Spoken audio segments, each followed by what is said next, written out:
Salut, c'est mon auteur et aujourd'hui on va voir Hervé Pauvert qui est donc scénariste, musicien et enseignant. C'est parti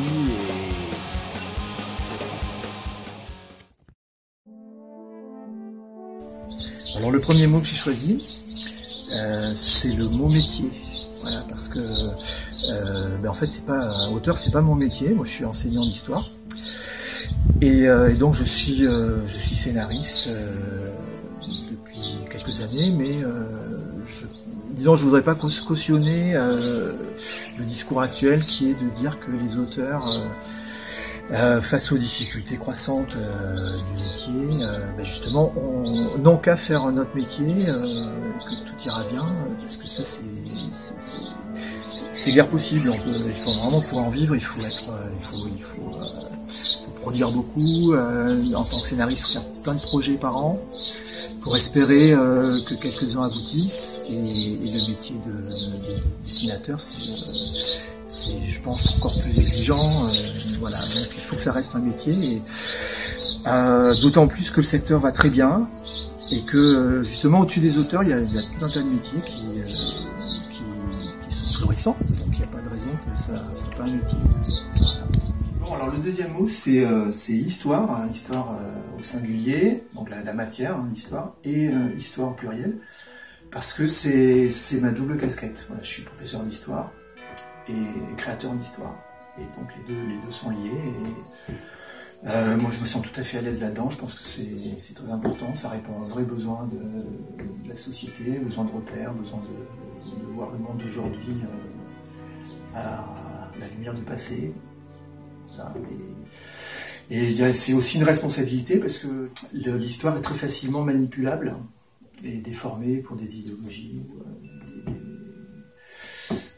des récupérations. Et donc on a cette responsabilité de scientifique. Et aussi, évidemment, moi je tiens beaucoup aussi à la dimension de rêve et de plaisir de l'histoire. Voilà. Alors, le troisième mot, c'est révolution.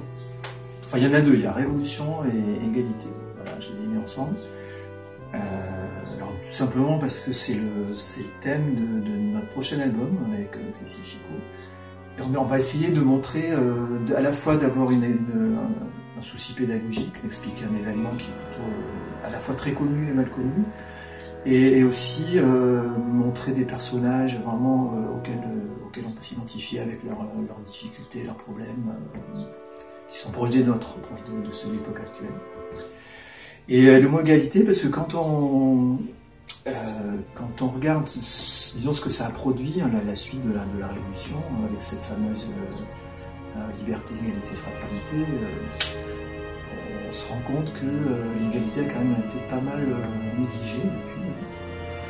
Que la liberté s'est imposée comme étant, la liberté d'imposer sa force sur le plan économique. Ça a donné la colonisation, l'industrialisation à outrance, l'exploitation de pas mal de peuples.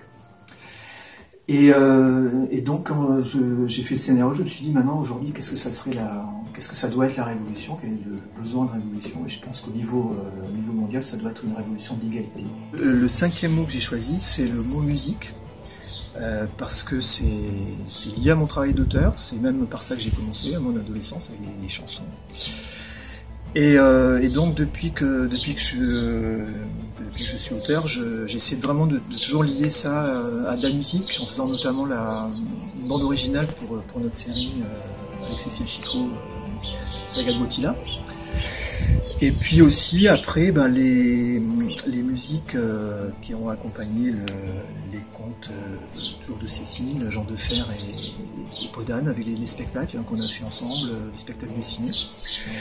Avec nos enfants et le quatuor Cadenza, ce qui a été un très grand souvenir. Voilà. Et puis la musique, ça, j'ai essayé de continuer, pour l'avenir, peut-être revenir à la chanson.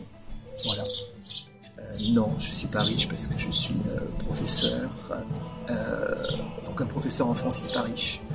Un auteur de BD en France, il est pas riche. Surtout que c'est pas mon activité principale.